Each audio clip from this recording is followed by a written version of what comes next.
Hello and welcome to Talking TSM, the Gamehouse's talk show about TSM's LCS team. I am Robert Haynes, your host and your guide into the world of TSM's LCS team. And yes, back-to-back weeks of episodes. You're welcome. No, I should be thanking you guys for watching and supporting this show. We had a before I get into everything, because this is going to be a pretty packed episode. I will be rambling a lot, so for those of you who do use this to fall asleep, you're going to get probably a full hour's worth of time to, get some rest in with my very soothing voice. You're welcome. But no, in all seriousness, I am. I was having a conversation with my business partners, part owners of the Game House the other day, and we're talking about doing content that's more fun and interesting in general. I can tell you that we've got a new show called Gamer Guys. We'll see if we keep that title or not of the show, but it's over on our YouTube channel where myself and Terry O, the other wonderfully awesome human being that I, that works with me at TGH on the esports side, we are talking about games. Last 2 weeks have been about, well, spoiler alert, the episode that'll be coming out later this week will be about Overwatch 2, and the first episode was about Overwatch 2. We'll be moving on from that, but it's so relevant that we need to talk about it. But, I'm really looking forward to the opportunity to do more content like this. And it's stemmed from, I've been talking to TSM for over a year, and we've got episode 100. Episode 100 of Talking TSM coming up. And, let me know in the comment section below if there's anything you guys would like me to do for the 100th episode. Anything special. I've got a couple things in mind that I will be starting to set up here over our, month-ish more long break. But I am... I'm very grateful to be able to do this show. I really, really enjoy it. The community that's come from it has been awesome. Those people over at the TSM, Talking TSM Discord are absolutely amazing. They're just fun and intelligent, and, they bring a lot of joy for me personally.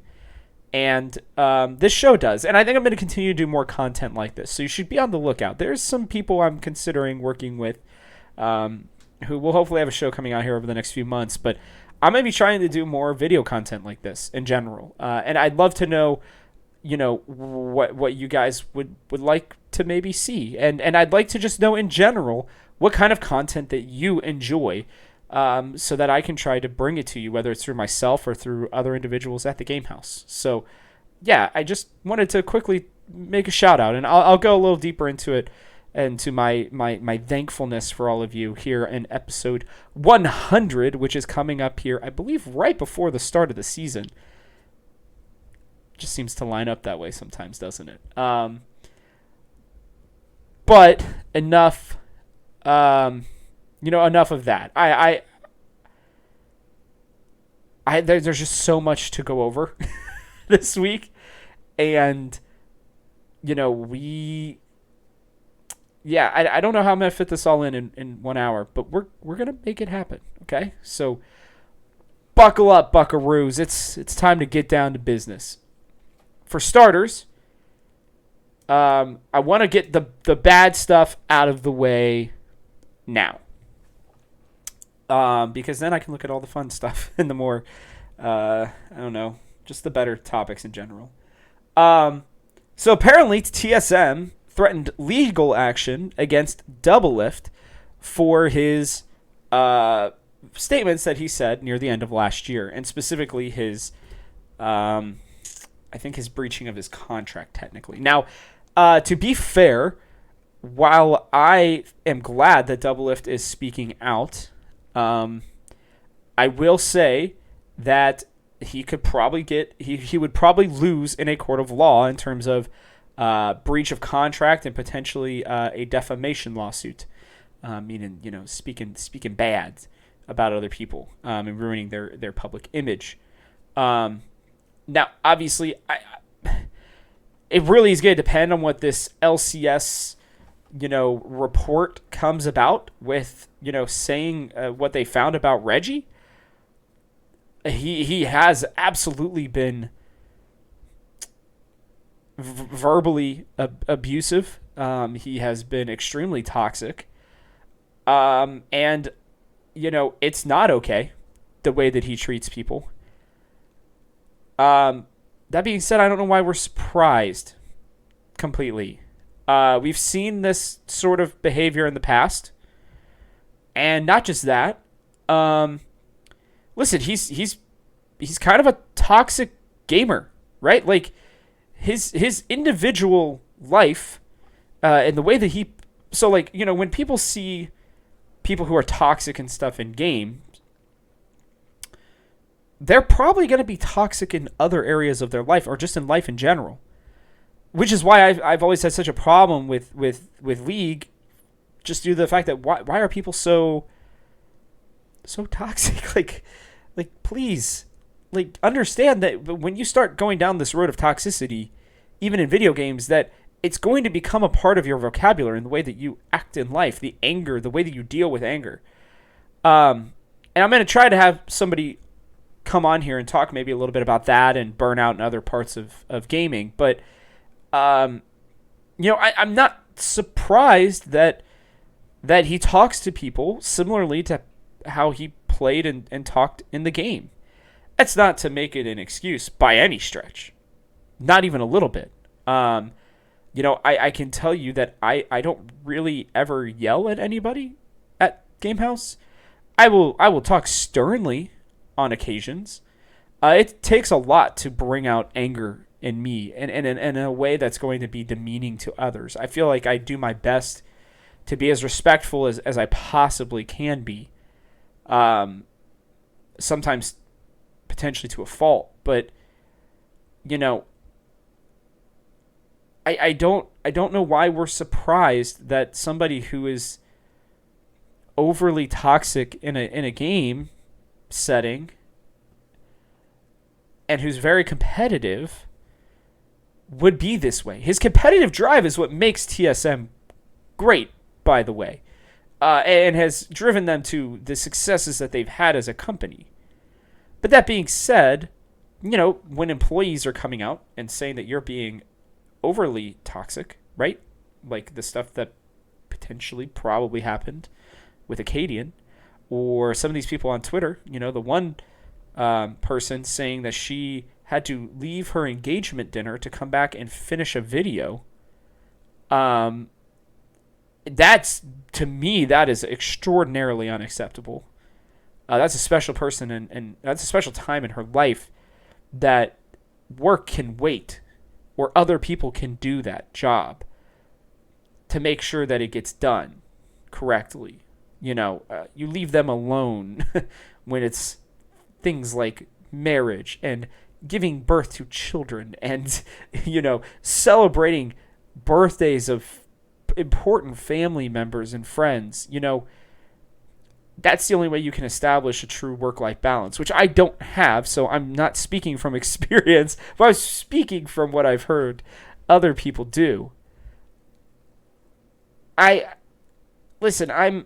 like Reggie in terms of his drive. I think he is one of the most driven people, and I can tell you, trying to run a company is extremely stressful, and sometimes you're going to say and do things that either you don't mean or you learn better from, or, that you just frankly made a big mistake about. And with the whole Reggie situation, he is making a lot of big mistakes. And I am glad that he is stepping away mostly. My sources have even told me that he has almost entirely stepped away from the League team recently. I don't know if it's been in recent years or just this last split with how terrible things were.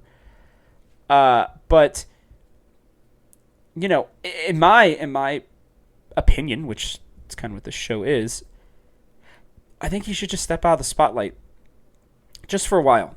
Like the company is doing fairly well. They just got ranked in the top of Forbes again, which I'm frankly surprised about. I think that mostly would have to do with maybe the FTX deal, increasing their stocks and everything. But for me, I think that, he needs to just step away for a while and let the people who he's hired do their jobs. Now, a good CEO will still oversee, making sure that things are going well. But, and you're going to mess up with hires at times, no doubt. I just don't get it. I just don't understand how. My biggest question, I guess, is how he's been like this for so long, and yet people are not only surprised, but how it's just becoming a problem now because it affects Doublelift specifically. Like, that part I find to be very, I don't know, almost funny, that now that Lena was stepping away, and Doublelift is like, I'm just gonna dish out all this dirt, to the betterment of him, by the way, because I can tell you this much: if TSM signs him for this season, I can almost guarantee you that he does not say any of these things, because he's not upset about the fact that he didn't get signed and that the team treated him poorly in his opinion. I don't know. It seems like there's a lot of personal beef that is essentially getting leaked right now. And, with the Reggie situation, that is ongoing, clearly. I will be interested to see what Riot has found, because in an article that I'm still working on with one of the writers who I think makes a lot of very good points, they mentioned the fact that, like, is Riot really about to hurt one of the most important team owners in their entire esports ecosystem? I mean, don't forget, they have a Wild Rift team, I'm pretty sure. They have a Valorant team, I know for sure. And they have still probably the most popular League of Legends team.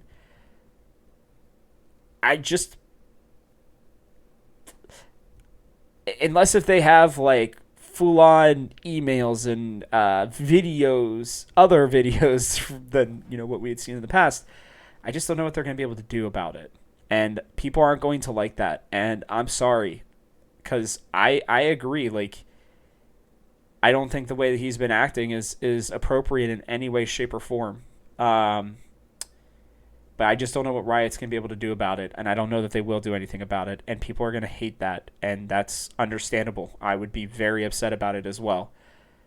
But from a business standpoint, it wouldn't make much sense for Riot to do much, if anything. Maybe a slap on the wrist, maybe a fine.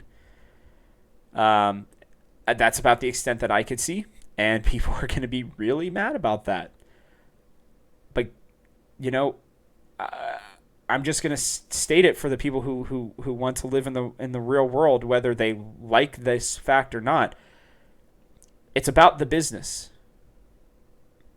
I don't necessarily agree, and I say necessarily as in I don't agree. Like, people should be punished for their actions, but from a business standpoint, in the overall scheme of things, I just don't think that there's a whole lot that Riot's going to do. I mean, we've seen how they fumbled a lot of other situations. And understandably, they're still young and they're learning how to deal with these things, and they're learning how their audience kind of internalizes and deals with everything.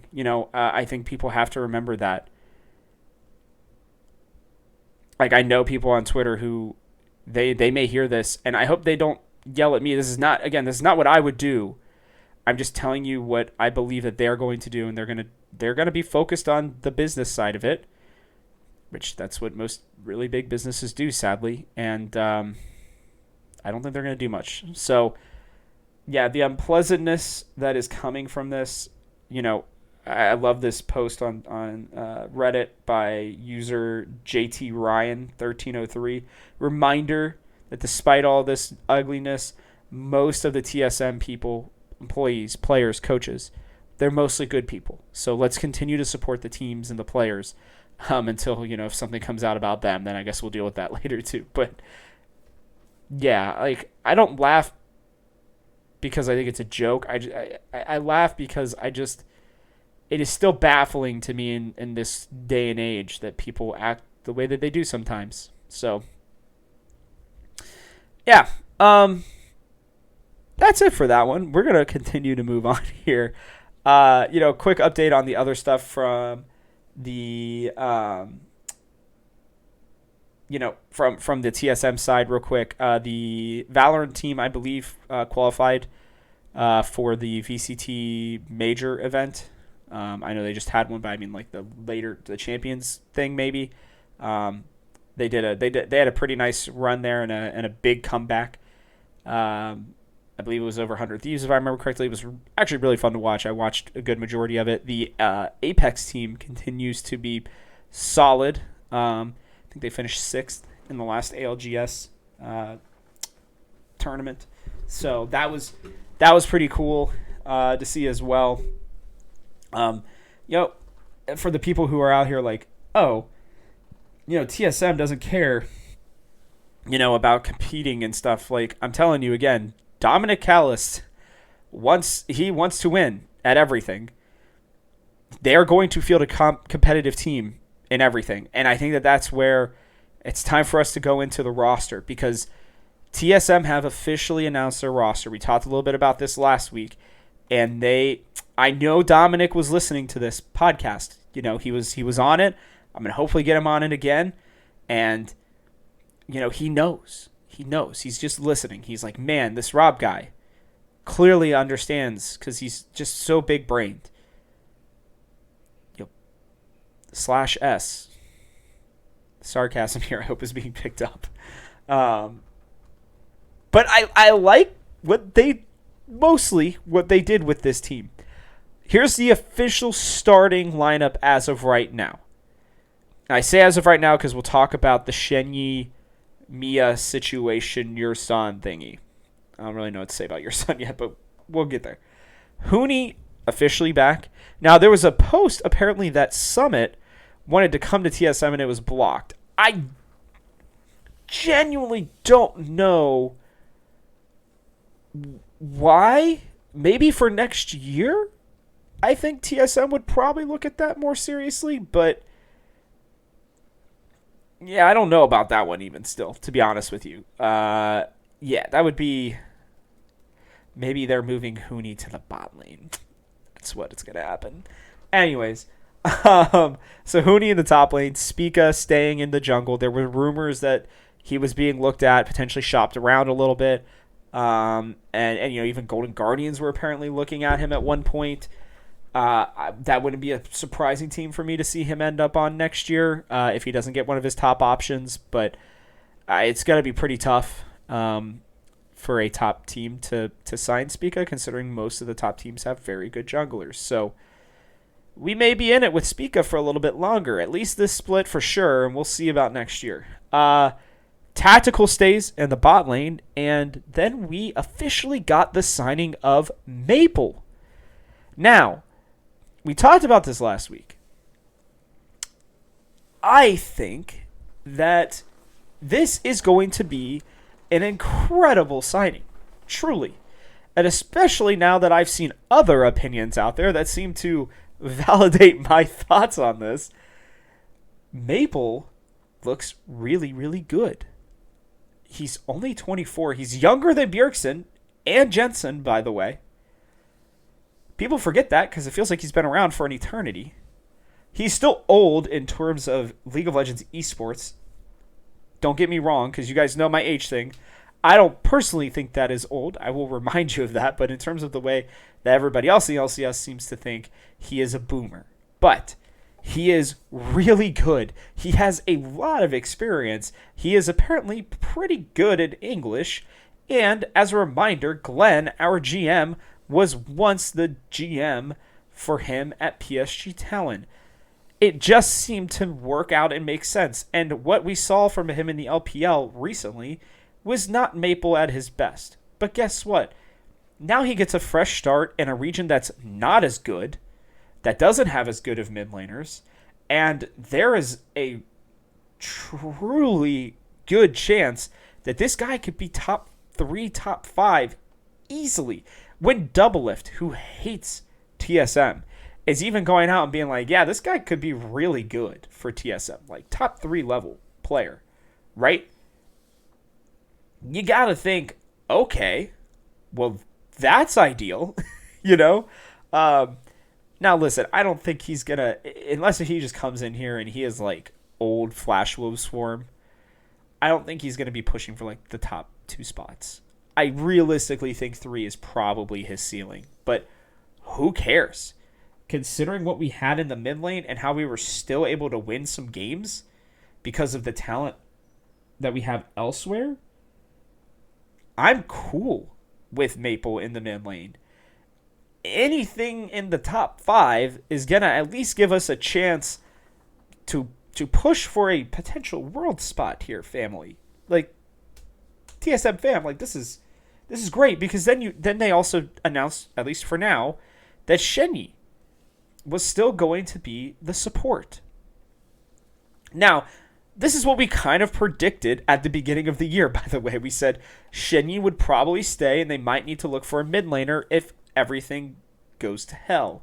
Well, everything did go to hell. And so, yeah, Maple is here. And genuinely, when I look at this team, I'm just going to run through why I think this is going to work so well. Huni has learned to be weak side, true weak side, and he has also learned that, how to play strong side. And well, he already knew that, but, his gameplay has matured, I think, exponentially, to be honest with you. And I believe that he can be a top 5 top laner, at least. Okay? I think he can push up there when he is, hollow, top level Huni. He's really good. And like he went toe to toe with Summit when Summit was at his best. He's gone toe to toe with Someday when he is at his best. Is Huni going to be the best top laner in the LCS? Definitely not. Is he able to keep it respectable for TSM and to not just int games away anymore, and is able to be a good part of the team overall? Absolutely. No doubt in my mind. And then you give Spica, right? He's not going to have to speak Mandarin pretty much at all anymore, right? His whole team basically speaks English now, because Shenyi clearly understands more English now than he had before, and is very smart, by the way. He's quickly picked up, the language of English.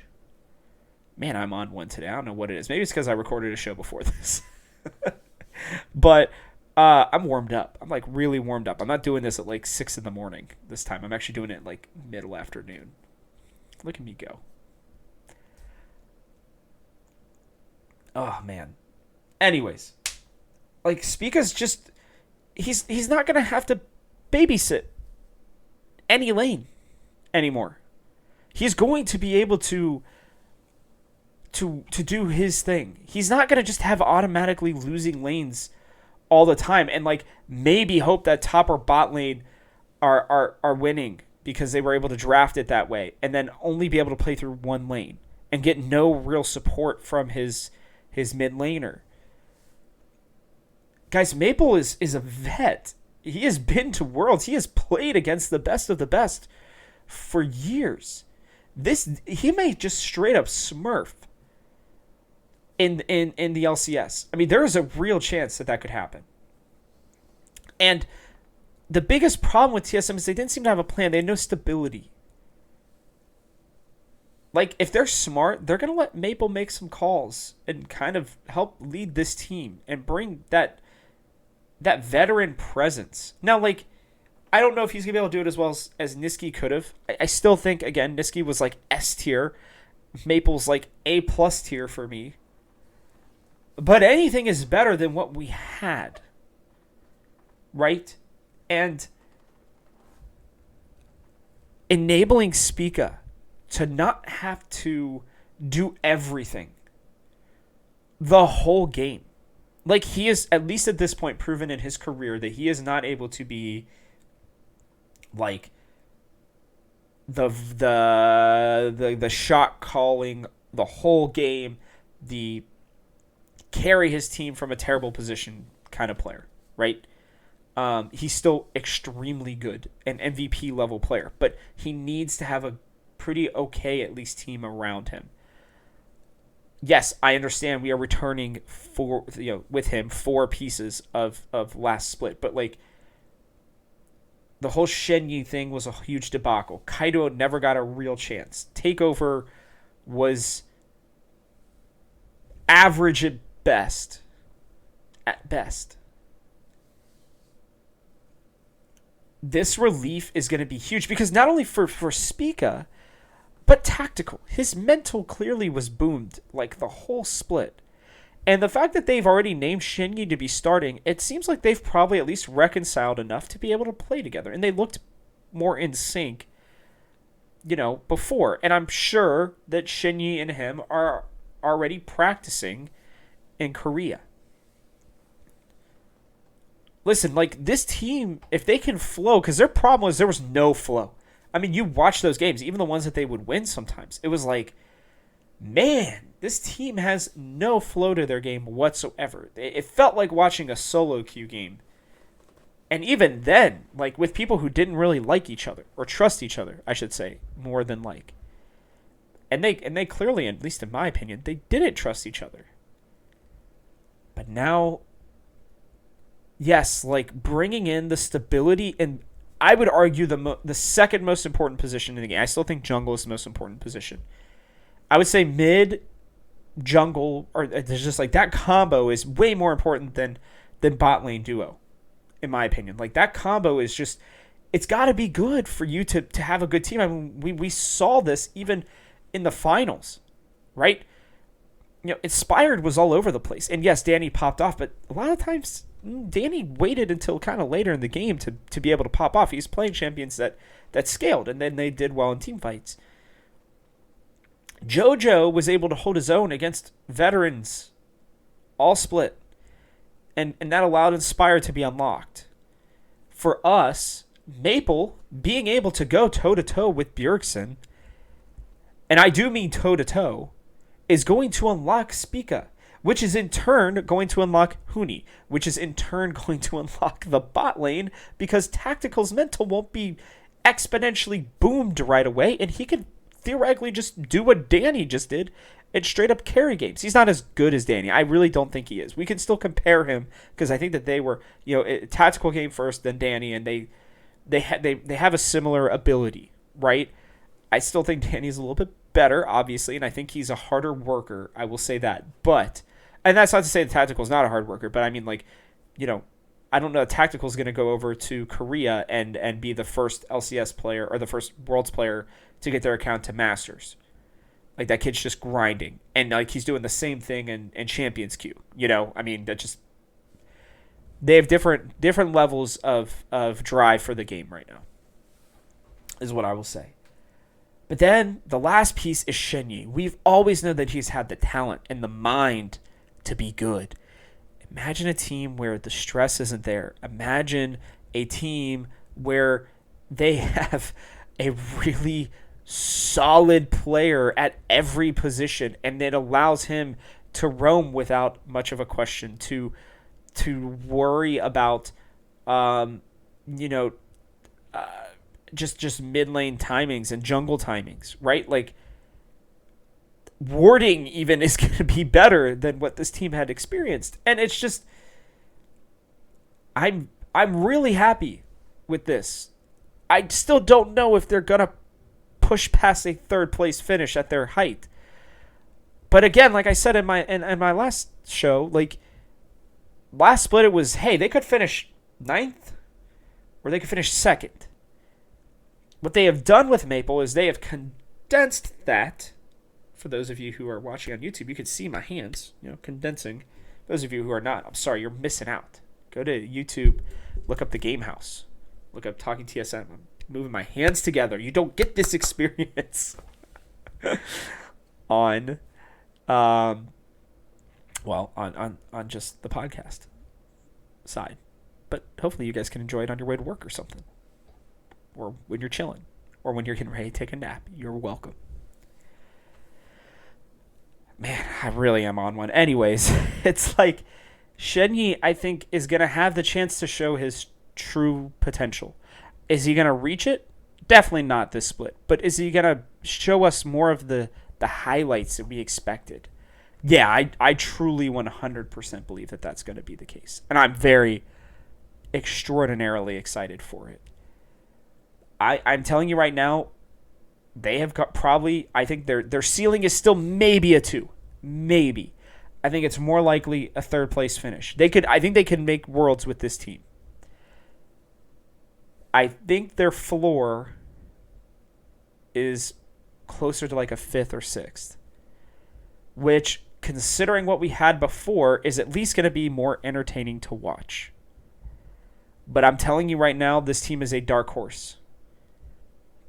In a league that is getting better constantly, this team is much better. And I think Dominic made a really smart and calculated move. And I believe Maple's contract, by the way, goes through 2024? At least 2023. Let me check. 2023. So all this year and next year. Okay? It's very exciting. Extremely exciting. But what's even shockingly more exciting, the Academy team. They started all the announcements off like on a day where TSM is just getting hammered. I mean, just bashed for all the terrible Reggie and Doublelift stuff. They go, hey, by the way, we had this planned. X-Smithy. Yes. Arguably the greatest LCS jungler ever is the new Academy coach. I am so excited. I think they are setting him up to eventually take over as the main coach, which, I'm sorry, Chawi, by the way.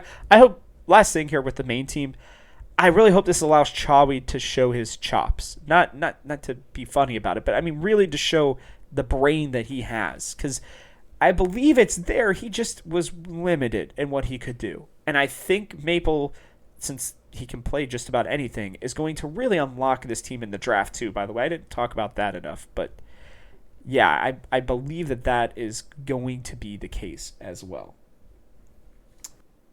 All right, sorry, I had to make a quick pause in that video. So now getting back to it though, I do think that he's going to unlock the draft in a pretty serious way, and we'll talk about that probably another time. But again, I really want to talk about X-Smithy, right?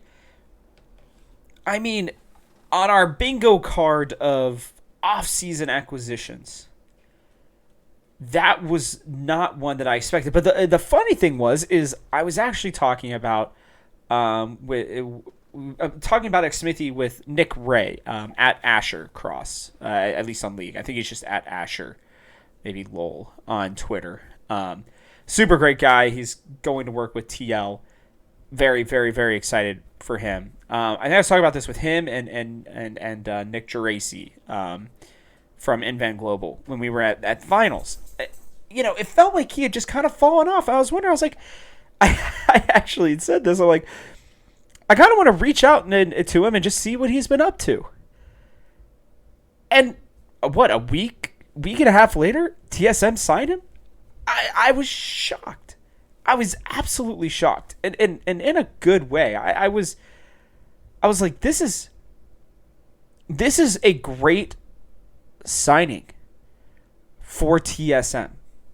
He is so big-brained. I mean, just so unbelievably intelligent, and I think sometimes his brain made up for the mechanical part, where he wasn't necessarily like blabber or speaker levels of mechanics, but was at least good enough to allow his brain to help him make some of the best moves and some of the best jungle pathings ever. And, I will say this. I almost wonder if, again, they're bringing him in to maybe even try to, again, convince Spica to stay. I would be very intrigued if X Smithy can help work with Spica on the jungle, right? And really give him kind of, adding one big brain to another big brain. That could be a very good combination. And the reason I think that is, and I'm sure that he's going to end up being a great coach and this is going to be a good experience for him, is because when I look at the rest of this roster for the Academy, I think there's some interesting things to discuss on here. There's some things of intrigue. Now, the first one is Hyper is still staying. I am personally very surprised. I really honestly thought it was going to be somebody like Will. You bring in X Smithy, and I'm like, oh, okay. They're making moves. Like Viper's gone. Your son's in this weird kind of supportish role at support. And I figure, okay, they're going to bring in some young mechanical jungler, like a Will, maybe even a Kenvi, to basically be the heir apparent for when Spica leaves. I'm not so certain that Spica is leaving now,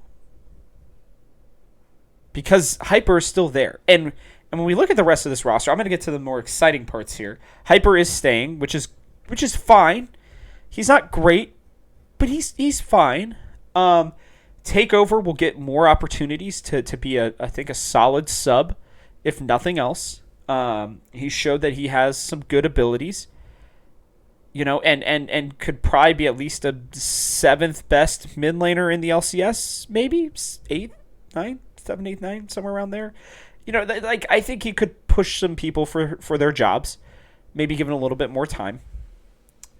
And they kept Instinct, which is the one I was kind of worried about. I really hoped that they would. I think he didn't get really a chance to kind of prove himself. And I think that Instinct is actually really, really good. He's still very young as well. I believe he's only 18, maybe 17, 18. Here, I'm going to check. I don't know if they have his age there. So yeah, born in 2004, 18. 18, not even 18 actually yet. He is still 17. He will be 18 here in 2 months, almost 2 months to the day. So yeah, he's still very young. I really want them to, just give him time to kind of mature, to marinate, if you will, down in Academy. So I'm really glad that he is sticking around as well. Then we already knew, or had been rumored, the Mia signing. Okay? Or MIA. I'm still pretty sure it's Mia. But I was really worried that the reports were that Mia was going to be the starting LCS support. And I was like, why would you do that? They did it. They made it very clear that while Mia, may be able to push Shenyi for the spot, should Mia perform really well and Shenyi struggle again, the starting spot is Shenyi's. And I think that makes this team so much better. And I think having Mia at this level is going to allow him to figure out if he's going to be ready for the next level. Because again, he's older. He's like 23. He's never really had his chance, in some people's minds, almost 24, to kind of take it to that next level. I think he's a really nice backup player. I think he's a nice sub for them to have in case if the whole Shenyi thing really blows up. Now, I can't imagine that he is their long-term solution at support should Shenyi not work out. I think he is more of a plug-and-play in case if they need it. That being said, he is going to make the Academy team a heck of a lot better. So, that is good. And listen, Yurasan had things that were good about him as well. But it was clear to me from step one that when we watched him in the LCS, I was like, this guy's okay. A little bit below average, in my opinion. And we saw that. And there's a reason why he's not even in the academy support right now. The last one of this was arguably the biggest signing, I think, of almost as big as Maple.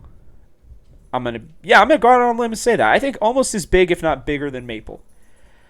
Anime Girl, now known as Soul, was one of the top lane prospects in North America. By far. And so, there was this message that when he said he was available, then Glenn, I think, tweeted, yeah, like, check your DMs. They must have gotten that deal done real fast, because Soul is now our top laner for Academy. And I am absolutely loving the foresight from Dominic and Glenn with this Academy roster. And here's why. Soul and Instinct are like 17, 18 years old. Okay? And after what we just watched with Jojo Pyun and with Danny, the NA talent is there. They just have to be given chances and the right coaching, the proper opportunities. And I think Academy is the perfect spot to do that. Back in the day, it was like, oh, young people, they come up to the LCS and then they get smoked. And then they never play again because they lose their confidence. No, Academy is a perfect spot for these teams to kind of, again, let these players marinate, get a little better, right? And when you look at the way that things need to be built for the future, you start to look at, okay, where are our import slots going to go? Okay? With Hooney's contract up next year, at the end of this year specifically,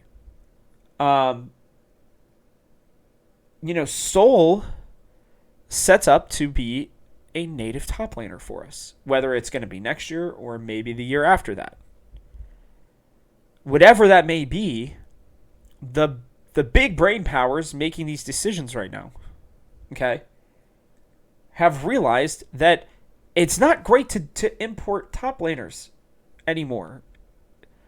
Especially with the way the role is going. It doesn't have to be a point of emphasis necessarily. And if you're not going to be able to pry away Tenacity or Bradley, where do you go? Well, you go and you pick up Anime Girl, also known as now Soul. And this player, should he be able to actually come about, like, he's already been playing at the lower levels for about a year and a half now. We've seen 70 different games on him, and he has played almost 19 different champions. Okay? And he's pretty good. And if they could trade him up, then that's great. Then, on top of that, you add Instinct, another young AD carry from NA, and it screams to me that they understand that AD carry is another spot that you could grab an NA player. Now, there are players like Array and Wixie, who can probably make their way up to the LCS here relatively soon. But I think Instinct, needs a little bit more time. Because of this, I am extremely convinced that even if it doesn't end up being Instinct, the TSM realize that they need to not import for AD carry. Okay?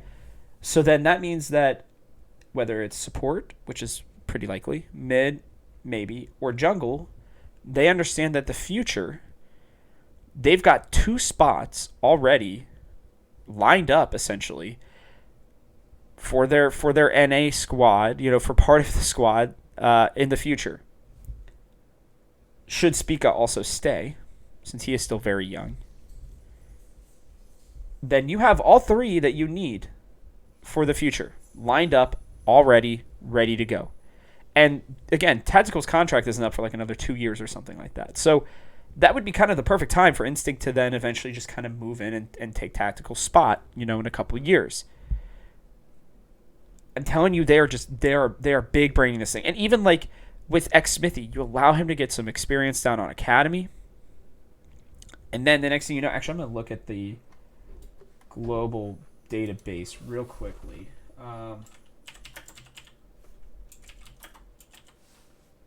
Because, and the reasoning is that I want to see how long X Smithy's contract is. I don't know if they show that yet. Let me see. NA, TSM. Okay, so X Smithy's contract goes through next year. So they clearly want to see what he's got. Right? Like, and to be clear, by the way, Chawi's contract, Kaze's contract, Gunaso's contract, they are all up at the end of this year. You see what I'm saying here? They are laying the foundation with the pieces that they want for the future, and they made it very clear. Glenn and Dominic came in after the roster was already completed. So people's complaining like, oh, like TSM don't know what they're doing. Dude, guys, like the people who made those decisions were Lena and Parth. And then they left.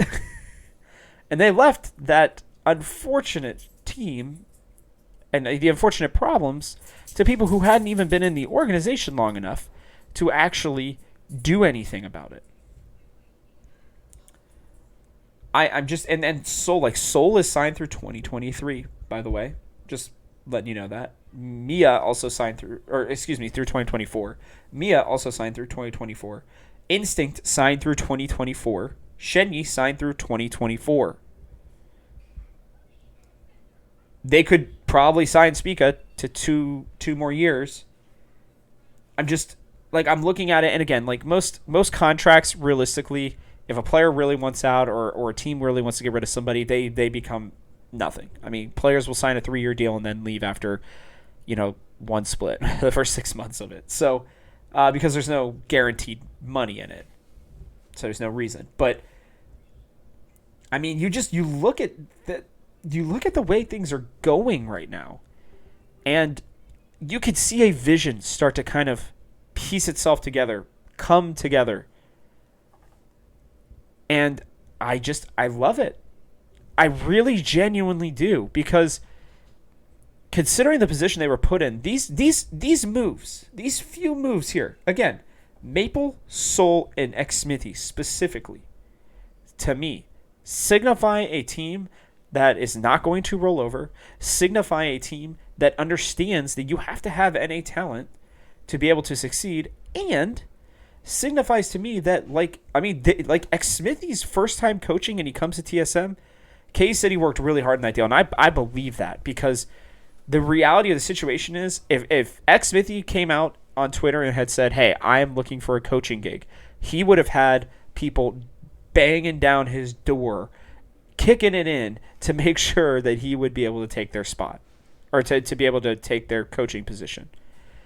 He really, truly is that big of a brain. And I think that they are setting him up. And I feel bad for Chawi, because I think we're going to get 1 year of Chawi unless if he really performs well at Worlds.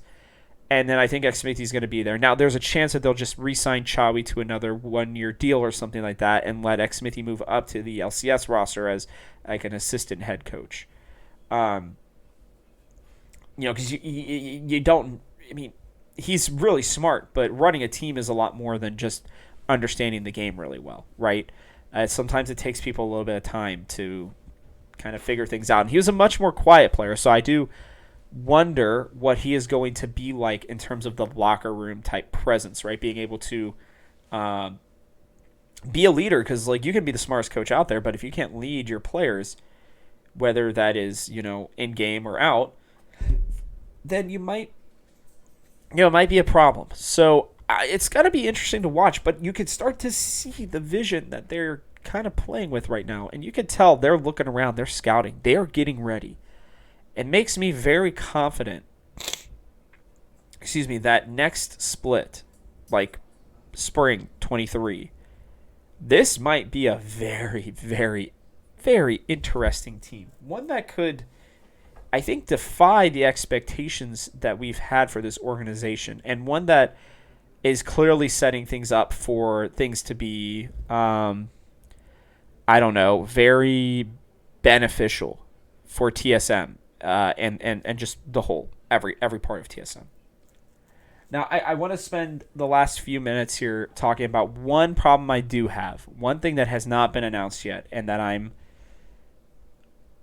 a little concerned about. We don't have an amateur team yet.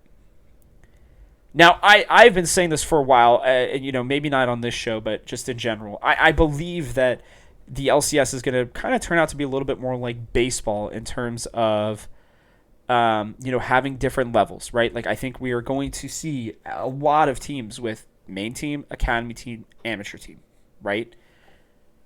You got to start creating that talent pipeline, like, as soon as you can, especially when NA talent is at such a premium. And having somebody on your amateur squad is going to give you a much better chance to push them up into a position in the future where they can be really, really promising and good. And you can sign people who are a little bit younger than the LCS would allow you to. So, you can find, basically how it could work is you can have like a team of 16, 17, 18-year-olds on your amateur team. Give them a year, see if they have the talent. If they're good, move them up to academy. Give them a split, 2 splits there. Then you move them up by the time they're somewhere between 18 and 20. And then you get 4 or 5 good years out of them. And you can continue to do this. And that's how you make your development pipeline, right? If teams could do this, then that's going to be great. And TSM had TSM Amateur. Not having it now, I really think is a mistake. Now, they're restructuring a lot of things, so I'm going to give them one more pass on it for this split if they don't end up announcing one. I really hope they do, though. I really do, because I do think that it would be very, very beneficial overall to not just the org, but even to the LCS for TSM to commit to an amateur team. Because, you just saw like CLG doing it, which CLG are making a lot of, I think, intelligent moves right now. They're also starting to have their vision come into play. They don't have the money that we have, so I'm sure they're not going to be able to necessarily attract the best talent, but they could probably find players that they can hopefully, try to find those, diamonds in the rough kind of a thing. But, for TSM, an amateur team, I think, would go a really long way towards their scouting process and towards what Kaze is trying to do. I hope that they announce it. I have not heard a single thing about if they're going to have an amateur team at this point. I would have to guess, considering we're about a month out. They could still be trialing some people and just haven't announced it yet. But considering, that we already had the big announcement with Dominic, with Glenn about the academy team and the starting, roster, I just really struggle to believe that we're going to be able to get anything more than that. So, I would love to be wrong. I hope I am. I hope for Dominic, because again, I know you listen to this podcast on a weekly basis. I hope you guys will consider an amateur team. I really do think it would help. I know there's some big brain people even in the Talking TSM Discord that might be helpful, not maybe as players, but as coaches, or analysts even specifically. And I think those of you who are listening know who I'm talking about. But yeah, this is really good. I mean, overall, I'm very excited about what this TSM roster, like just the quick turnaround, right? The quick vision reset. It's not a completed process by any stretch, but TSM have clearly defined what they wanted with each of these teams. And are enacting these plans. Team 1, it is, main team, it is be competitive for this split and we'll figure it out later. Considering the absolute dumpster fire that was TSM 2022 spring, regardless of how they finished, This seems to be a good decision. Then, for the academy team, again, interesting, big-brained North American coach. Interesting, very mechanically gifted top lane signing. Support player that will allow for instinct to get better with somebody who actually knows what they're doing and who has played with pretty good players back when they were in Korea. You can see the plan falling into place. And sure, everything could blow up in their face, but at least they have like contingency plans, and it seems like they know what they're doing next. And it's good to see, Dominic and Glenn come out a little bit more forward facing. I still have my reservations about Glenn, but I look forward to seeing what he does next, and I hope that he will keep things cleaner than he did at PSG now that he's in a more stable and more professional organization. Like, well-established, I should say. Not professional. I think PSG was professional, but more well-established, right? And Dominic's not going to put up with any BS. So, yeah, I'm happy about this team for now. And I think that we are going to be very excited come summer, because I'm just going to call it now. As long as they don't play like TL, who I still fear more than any other team right now. I think EG can be way better than them, which we saw. It's just sometimes I still think they can have their off days because they're young. But outside of them, I think if TSM plays anybody else, I think they can beat them. And I think they're going to start off TSM with like a CLG or an Immortals or a Golden Guardians or something like that. And that would give them a huge chance to just kind of get that first win out of the way and have as many wins in the first half of the split as they did all of the first 9 games of the last split. The first 9 games of the last split. So, yeah, I mean, if you can't tell, I'm very, very happy and excited about where we're at. And I'd love to know in the comment section below, I mean, what do you guys think of the X-Smithy signing? What do you guys think of the Soul signing? What do you think of the vision for TSM and where they're going next? Please just let me know. With that, if you like this show, please take a second to like, subscribe, and comment, especially if you're watching on our YouTube channel. Also, go check out our new show that's coming up, coming out here in the next couple of days. Hit that bell icon so you don't miss an episode for any of our awesome new shows and just great videos overall that are coming out. Also, I want to continue to make this the ‑1 TSM LCS podcast out there. So if you guys can continue to show your support, leave reviews, even just leave little, 4 or 5 star ratings, hopefully 5, that would be very appreciated. You can hit me up on Twitter at TGH Robert Haynes. Also, the Gamehouse's Twitter at TGH Esports. Be on the lookout. We'll have some new stuff coming out for that as well here relatively soon. Emojis. Lastly, you can head to thegamehouse.com. Check out all of our different content that's coming out. It's a little bit slower for right now, but we'll be covering MSI and. Wow, I kind of forgot to talk about MSI, but go support Evil Geniuses. The better they do, the better it makes our whole region look and makes us feel a little bit better about finishing 9th. So, yeah, go out and support EG. Yeah, I know we're gonna have to be up early to watch some of these games, but I think they're gonna be worth it and pretty interesting. Yeah, with that, thanks for tuning in. The show still comes out every Monday during the off season and is exclusively for your TSM earholes. I'm Robert Haynes, and this has been Talking TSM. I'll see y'all next week.